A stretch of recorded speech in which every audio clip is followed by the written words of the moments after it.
Welcome. This is our Values Plus AI Equals Impact session for today. My name is Rhonda Bowen. If we haven't met, I'm the Pathfinder in this group. And today is January 8th, 2025, and it is 2 p.m. CET time. And so what we do at the beginning of these sessions is everybody just introduces themselves and says something about what they're doing with AI and how that is working with what they believe in as far as values is concerned. And once we've all had a chance to do that, we'll either look for something, a use case where you're looking for some input. And if not, I have a whole list of tools that I can share one with you today. And then we can talk about actual practical ways to use that as well. This is a very practical session. So Juliet, because you were here first, you get to speak first. Isn't that wonderful? Done? Depends what I say, you might change. Hi, everybody. Pleasure to meet everybody. As a snapshot, I've worked in the philanthropy sector sort of my whole career, so nearly 25 years. Small charities, big charities, but my interest is more my time working for foundations, a few individual philanthropists. I did my master's at Bayes Business School in philanthropy. So that's very much my world. My job was made redundant, thank God for all the right reasons, in 2023. And I marched myself off and did the AI course at Side Business School, which was quite a lesson, baptism of fire, if ever there was one. But I'm part of a big grant making group that are all talking about how they can use AI, but they're talking very physically about how AI can be used to assess the applications, see which charities are using it. That's not really my level of interest. Personally, I'm more interested in how can AI be used on the ground in developing countries. And clearly I know the top level with the medical diagnosis and everything else, but I really want to get my teeth into how can AI be used for best practice for work on the ground. Wonderful. Thank you, Juliet. And would you like to be next? I'm just going around my window. Can you unmute?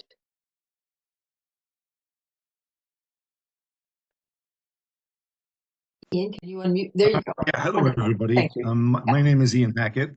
I'm in Chiang Mai, Thailand. I'm the operations director at Meriton British International School in Chiang Mai. We are the first values-based education school in Thailand, and I set up that program almost 6 years ago. We're quite a young school. We've been progressively introducing technology platforms for things like literacy and numeracy, as well as school management systems into our school. And one of the things that we're focusing on right now is how do we manage and measure the progression in terms of outcomes for our students of our values program? And how do we implement and intersect the inevitable use of AI as a kind of augmenting or as an adjunct platform to learning, because it's inevitability. How do we get beneficial use of AI in the progression of values in our setting? Wonderful. Thank you, Ian. Esther, would you like to say a few words? Hi, I'm calling in from Newport, Rhode Island in the US.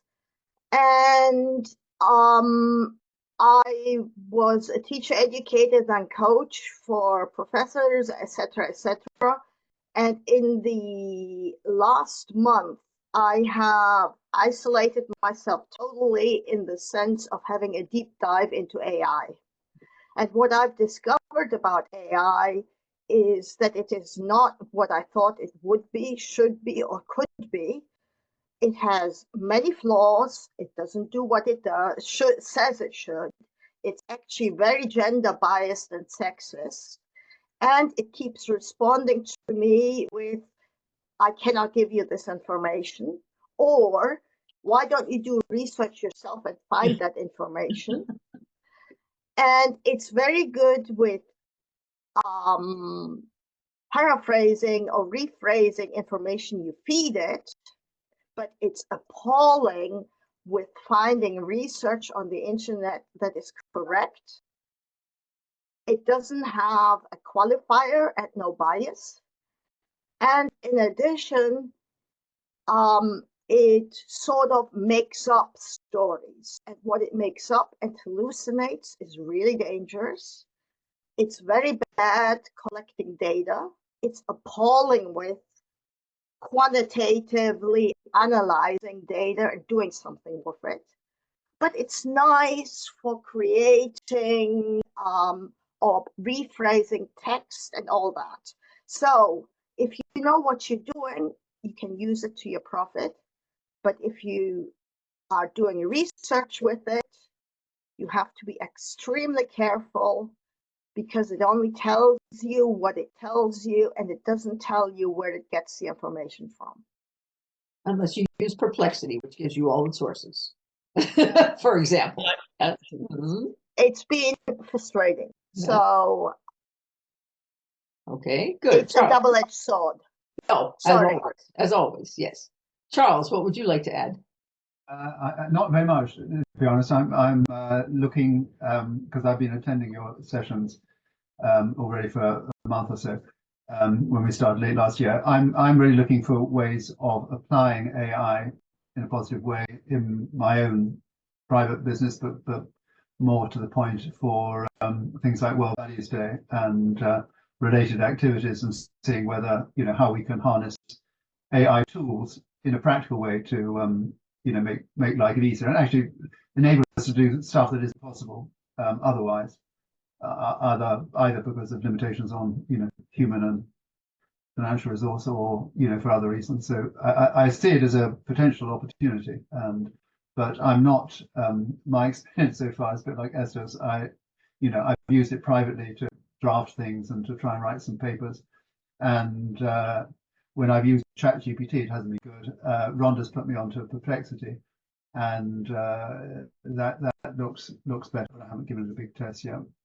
In terms of sourcing, giving you the sources and everything, because as Esther says, it's a Wild West situation really there, in the old-fashioned sense of the Wild West. Great, thank you. So what we do now is now we have a feeling for everything. Does anybody have a use case where they say, I'm looking for a way to do X, or I'd like help with Y, or whatever it is? Because I have a list of tools. I have other ones as well, but I have a list that I think would be helpful for people.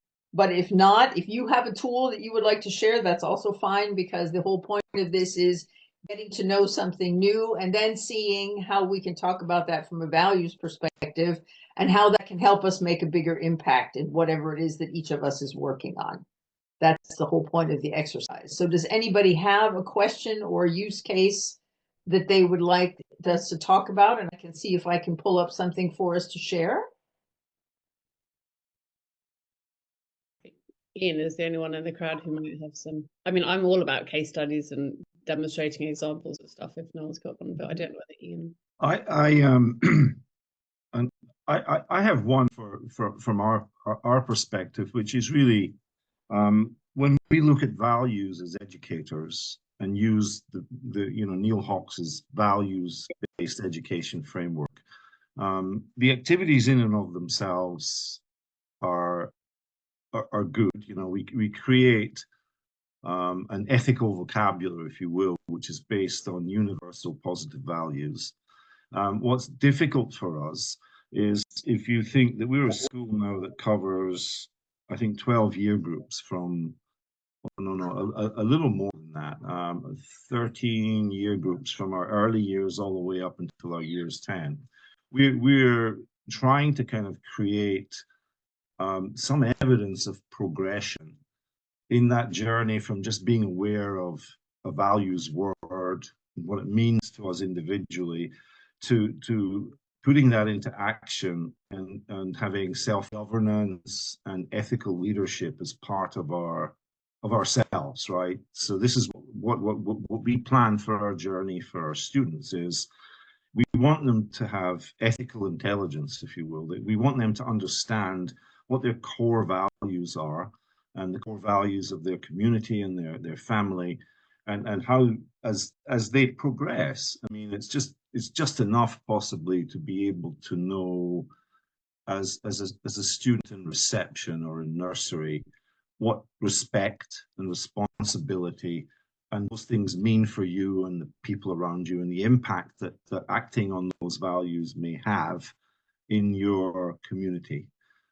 As you progress, you know, you begin to encounter as a teenager or as a preteen or as a young adult, real ethical dilemmas. And what we want to do is to be able to kind of look at ways in which we can provide two things. One is some measurement of how we are progressing in our journey in terms of behaviors and actions and outcomes.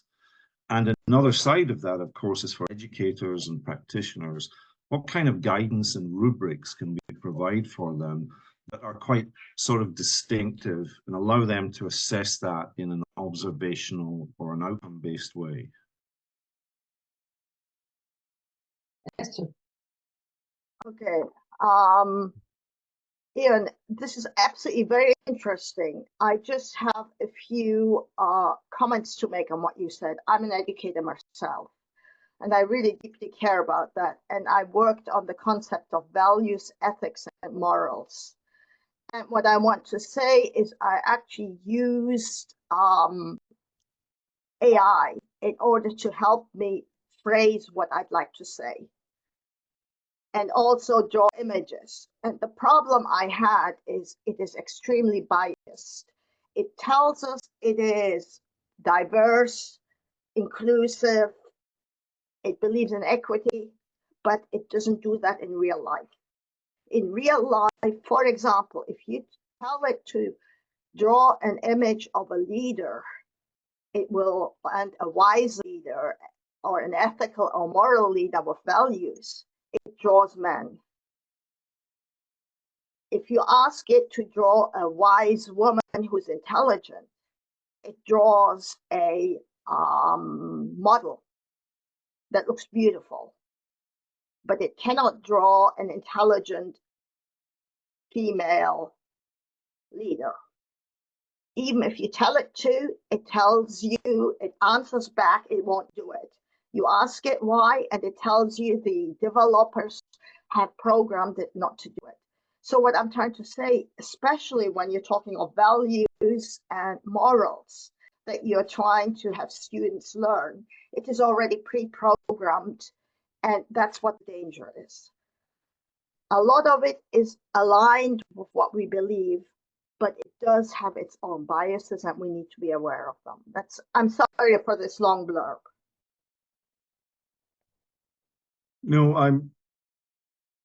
I understand that very well, and the stark contrast between what's possible in things like Chat GPT, and if we ask one of our students in year one or year two frequently to give us an image or to describe a strong woman, they may say Marie Curie or Maria Montessori and stuff that they're aware of, people who've kind of who have encountered and who have been pathfinders, who pioneer, which is maybe a credit to our educators more than it is to any kind of artificial intelligence. So in many cases, particularly in the early years and amongst younger students, we find their generated ideas of what an image or what a name would be, or what some qualities are that represent something like a strong leader, right? They would naturally select something that wasn't biased in this way. And it's sort of interesting to me. I'm not a statistician or somebody who understands artificial intelligence particularly well, but part of that is I think there's a loss of innocence maybe, and there's a commercialization in AI that leads to this bias, because if you look at things like search engine optimization and the bias that's been used for what are supposed to be social networks, but are really kind of commercial exploitations, right? Pick one. If you look at the innocence of children and the purity of their learning, their understanding sometimes is untainted by any of these biases. They have an understanding of an ethical concept, and they have an understanding of what they have in at least their register of knowledge that matches to that. And it sometimes appears to me, just in drawings and in words and in sketches, authentic offerings that they put up in their values displays, that these are more appropriate or perhaps better matches. And my thinking is it's because they don't have access as contributors or as content creators or as curators to the body of work that AI uses on the internet largely, or in digitally accessible places, that their voice is unheard. Thank you. Juliet, nice that you're back. Was there anything you wanted to add? No, I'm just listening. I'm also thinking I don't quite how sure we're going to work through this in the next sort of 9 minutes. This isn't something to get finished. This is just something to bring things up. There's no goal at the end of this that we have to have something done, but we want to make sure that you have a chance to bring in anything that you would like to say about what they're talking about or something else that you would like, because as I said, this is all recorded. People can go back to it, and you will all be invited to come into a group where you can also continue the conversation between, because we only meet once a month. Okay. Okay. So No, go ahead. Yeah. No, I mean that I haven't. I mean, from my point of view about this, of course, I mean, I'd like to have a chat with you separately to understand your background, what you do, how you got involved in all of this as well. I mean, because I don't know whether everybody else already knows that, but I'd be interested in your background as well. I mean, as I said, I'm still learning about this, so it's really good and interesting and great for me to hear what they're talking about, and I appreciate it's being recorded because I'm never going to be able to write this down fast enough. And it's really interesting what Ian's doing and the mentalities behind it. And I do agree, perplexity was fantastic when I found it, having some reference to why it's talking some stuff.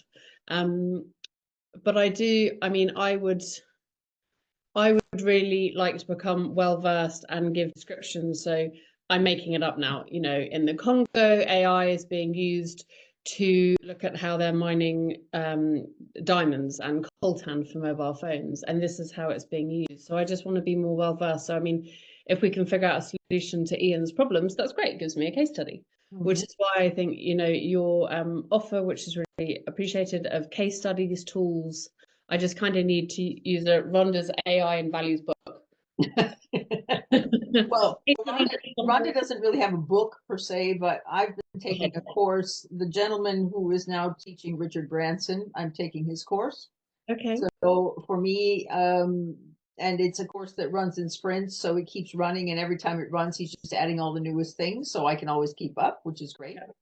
And for me, the thing that I said to Charles last year when it was time for World Values Day is, I think this is a subject matter we need to talk about from the values perspective, as opposed to just from learning the tech or figuring out which tool works best for me or whatever. There are millions of people doing that in the world, and they're all much better at it than I am. I am not a tech person whatsoever.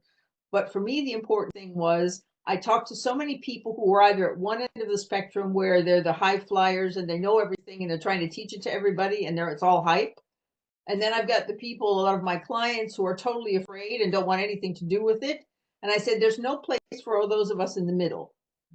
So those of us who know a lot about something, who have values that are important for us, and want to be able to use AI and find ways to equip us to whatever we're doing in the world to make an impact, to be able to do that better. And the reason that happened was because last year in May, I was in Geneva for the AI for Good Summit from the UN.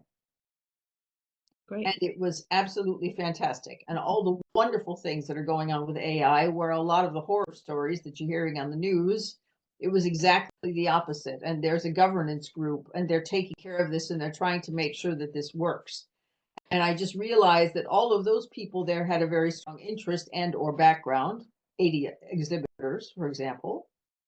And all the people I'm talking to who are going panicky, and I said, we have to find a place in the middle to have a good place to talk about that. And that's that Charles has agreed to doing this in the auspices of World Values Day. And that's why, just to get to facilitate this, because I think it's important to have a place to talk like this. And there are a lot of places that I go, it's on one end of the spectrum or the other, but there's no nice place in the middle. And that's what I'm hoping to develop out of this.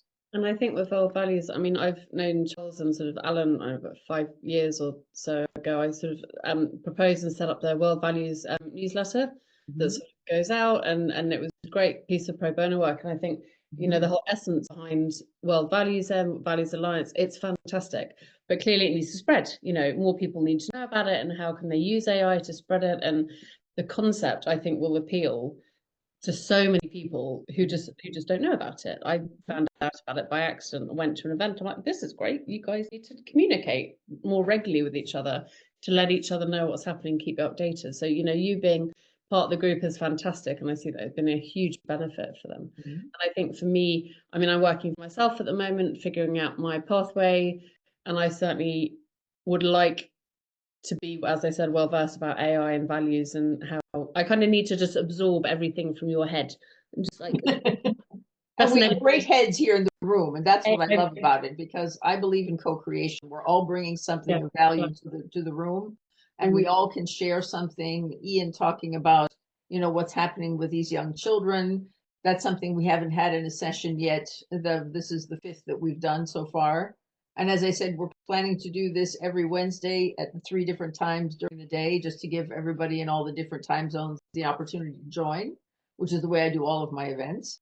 And to make sure that we just have a place to go. And as I said, afterwards, I'll invite you to this platform where you can go in, where we post everything, where I put in all the links, where you can go and check on videos and anything that anybody else wants to put in. Everybody is allowed to put whatever they would like into this. It's not Facebook. It's a private thing, which I pay for. So you don't have to worry about getting all kinds of messages and scams and whatever. Thank you. And therefore, that's just something we want to do. And for me, especially, and Charles and I were speaking about this morning, this is awareness raising. This is finding out what we need to do and how we can find synergies with each other. And we're only doing it once a month at the moment, but who knows what it'll turn into at some point. But you just have to start somewhere. Yeah.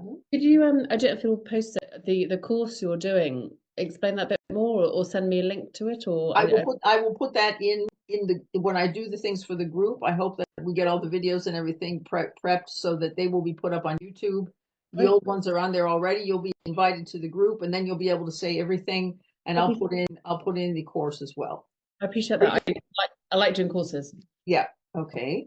I'll put in 2 that I'm doing with him. Great. Please do. One is called the AI Assisted Entrepreneur, and the other is called the AI Assisted Course Creator. It's just different emphases on things depending on what you're interested in. Thank you. That'd be great. I'd really appreciate that. Wonderful. So we're coming up on the end, although we did start a little late today, but that's okay. Is there anything else at the moment that anybody would like to share, or that you would like me to include when I send out all the information, hopefully by Friday morning, depending on how quickly we get the videos processed? Yes, Esther. How would you like all of us, the community, to contribute? Well, once you're already in the Compolium group, so you know how that works. Esther and I have known each other for a long time, so she has a head start. But the nice thing about the Compolium group is when I post, okay, this is what happened, and these are the 3 videos, and these are the links we talked about, anybody can go in there and not only comment on what's in there, but add anything else that they know about. And that's the whole point. I want this to be a place where we can go in, and if somebody says, oh, I really love Perplexity, and the next person says, oops, be careful, we had this and that problem with Perplexity or something, I want us to have a place where we can all go in and keep contributing to the idea. And if we find something new that we'd all like to share with each other, which is outside of the second Wednesday of the month, that is the place to do that. And hopefully find ways to actually interact and, you know, to support each other, whatever that means, depending on what you're doing. Rhonda, is it set up so there's like a mailing list that will, every time somebody updates something, we are notified, or is it like when you sign up for the platform, you decide what notifications you want. Okay. So you can choose that for yourself. Yeah. Okay, thank you. Wonderful. Ian, we've lost you on video. Is everything okay? Gone for a cup of tea. It's late for Ian, so, and it's early for Esther. So I'm just checking to make sure everybody's all right. Okay. So is there anything else that we can do for you today besides telling you that, yes, you will be getting all the input, as I said, not only from this session, but the other 2 sessions today. And when we send you the email and you sign up to come onto the platform, you'll be able to see everything that happened in December and all the links that were in there, plus everything today. And it's just a continual, hopefully, improvement in addition to whatever sources you already have. And as I said, feel free to share whatever you have that you think will help other people as well. This is a thing to co-create solutions and to make sure that we can all find what we're looking for and ask questions. If you need something and you don't know, ask a question. I'm sure somebody will be able to help. Can I ask one question? Of course you can. Find out, Rhonda. I can't remember on the Compendium group whether you have a list of AI tools, the sort of created list. What I have in there, because it's very hard to keep up, there's a website called There's an AI for that. Okay. And that updates all the time. When I first started using that, it only had like 13,000 and now it's got over 20,000. And if you don't watch it every day, it keeps going up and up and up.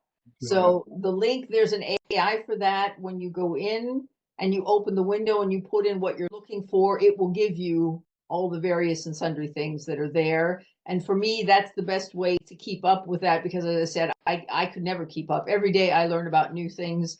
I ordered this morning, I ordered an AI pen.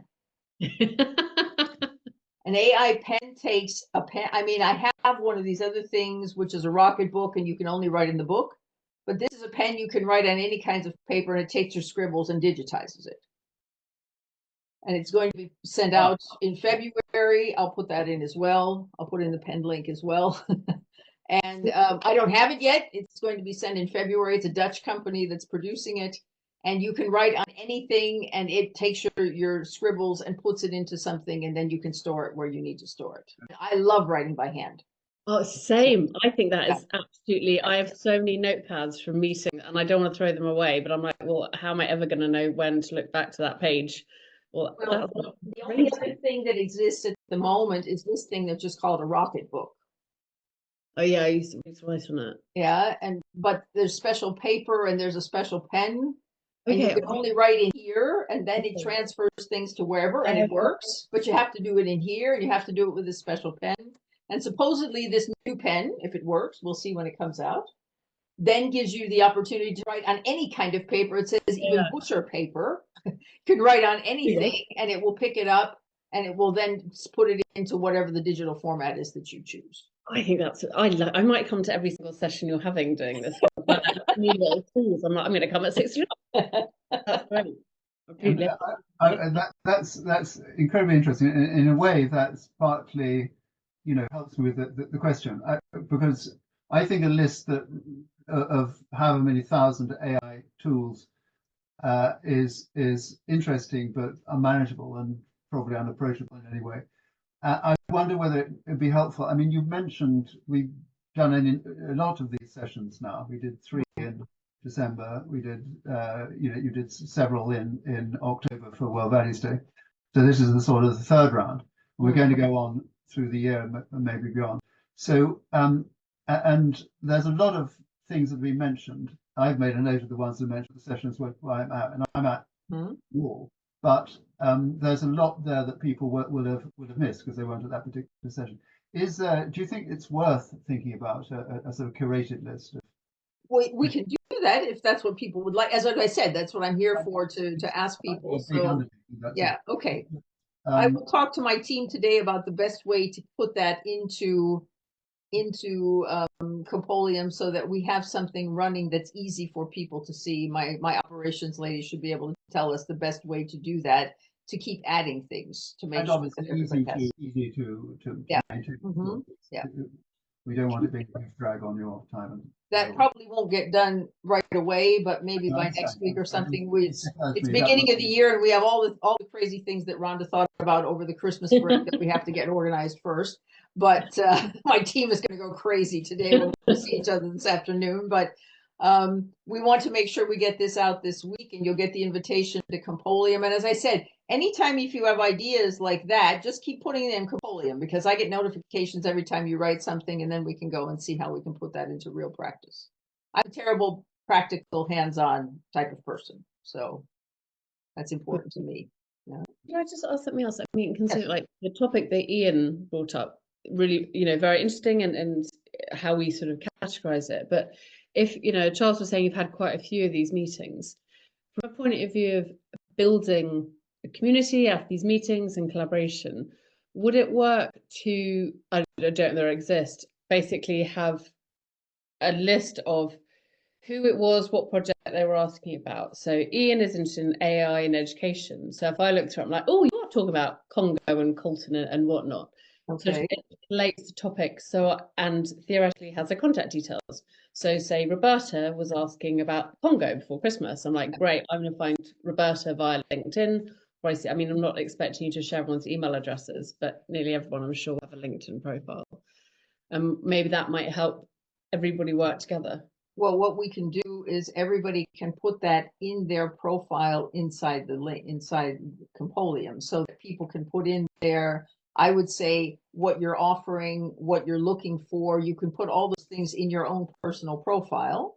And then anybody, when they go in, if they say, please check my profile, or if I just see, oh, I don't know Juliet yet, I can go in.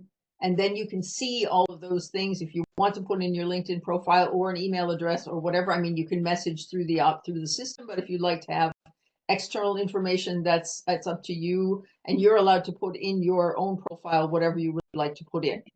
So I would suggest that we tell people that they need to be good about putting things in their profile so that other people will know how to reach out to them. And I think is there a possibility in the platform to basically do a search? Because if you have how many, tens, hundreds, thousands of people joining the platform, it's not feasible for somebody to go through everybody's profile just to look for one person who's talking about that. Well, there's a search for the profile, but I don't know if we can categorize all the things that are inside. I'll have to find out about that. And we've never or done maybe that keywords if yeah. it categorize something. Okay, yeah. Uganda or Africa or yeah, right. I'll have to check on that and see how that works, but I'll get back to you. All right, thank you. Wonderful. Wonderful. This is a great half hour. Well, yeah. So what else can we do for you today, everyone? Anything else that I need to take notes on with my pen, with my real pen? I don't have my other one yet. I just want to read all your case studies. Oh, I don't have lots of case studies, but that's fine. No, it's just, this is what I'm good at. This is, and Esther knows this because Esther and I have been in hundreds of groups together doing various things. So this is what I love, just getting people together and making sure we get all the ideas that we need. Esther, were you going to say something? I think I interrupted you. Yeah, I just want to really say thank you. This is something extremely useful for everybody who wants to use it, especially those who want to contribute and let us know how we can make life easier for you and everybody in the group. Thank you. Okay, thank you, Esther. Ian, what else can we do for you today?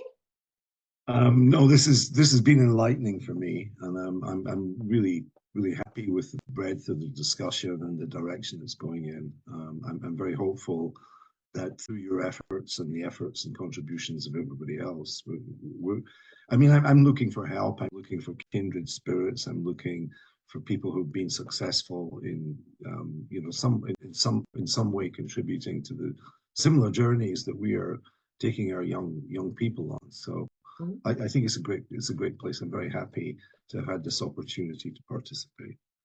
The other thing I'll just mention, it's already on the platform, but I put it in every time as well. The AI for Good Summit in Geneva, which this past year was in May, this coming year is in July.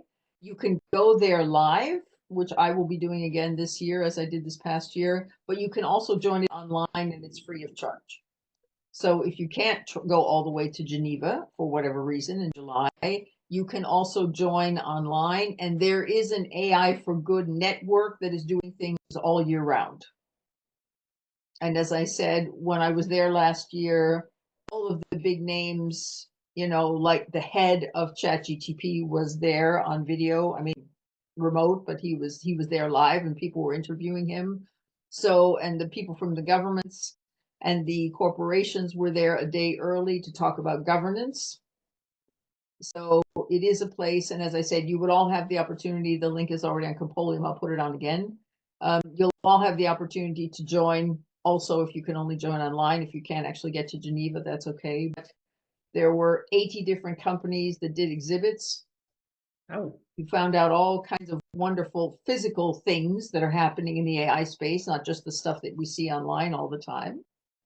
For example, my favorite one, because this coming year, the Chinese New Year, which is on January 29th, is the year of the snake. And one of my favorite things at this event was what's called a roboa, made by a very young startup, very young folks who were working on this and were at Geneva at the convention. And it looks like a tin can, and it has spaces to put various things on it. And behind it, there's a huge hose. And what it does is it goes into dangerous places like after an earthquake. It goes through the rubble and searches for people. And because you can equip it with cameras and sensors and lights and microphones and all of those things, it can actually go through the rubble and find the people. So not the dog and the people on the top, looking for people, but it can actually go through the rubble and find people. Oh my God. So there are wonderful things like that going on that are absolutely amazing. And it's also, for example, if there's been something like a fire or some other catastrophe and people can't go in, you can send in this roboa and it will go in and check on everything for you. Brilliant. For example, yeah. I'm definitely going to Geneva if I can. You're going to Geneva, okay. That's absolutely one. Yeah, I loved it. It was my first time last year, but it was already the 7th event. I didn't realize there'd been something going on this long. So this year will be the 8th. Yeah. Is the compendium or? No, it's called the AI for Good Summit, and it's hosted by the United Nations. Yeah. What was the platform that you created for this group called? Oh, Compolium. You'll be getting the link for that, so you'll be able to join, and then you'll be in there, and all the links will be in there. But give me till tomorrow to get it all finished. Yeah. Okay. But my close of business today. Yeah. Brilliant. We have another session in a few hours, so I have to wait. I'll probably be coming to that. There. Yeah. No, that's wonderful. So what else can I do for any of you wonderful folks today? This is fantastic. That's brilliant, Rhonda. Thank you so much. And look forward to the one at 6 o'clock my time. Yeah. Might try and join as well, Charles. I'll see it. I'm just giving you the time, yeah. Yeah. And Ian, you get some sleep then, because it'll be too late for you to come to another one this evening. But as I said, it's always the second Wednesday of the month, and it's always these 3 times. We'll have to see what happens when we go on to daylight savings time, because some people in the world do and some people don't, and sometimes it happens in different times, different places. But basically, it's always, if you're looking at CET time, which is my time, Berlin, it's always 10 in the morning, 2 in the afternoon, and 7 in the evening. That's what I think we stick with those times, Rhonda, because Europe and the US moves. It's true that the rest of the world doesn't, including Thailand, but it's probably the greater good. Well, not only that, but your Eventbrite calendar and my event calendar both make up for that. So it tells people what time. So that's not a problem. Yeah. When we switch. Okay. Wonderful.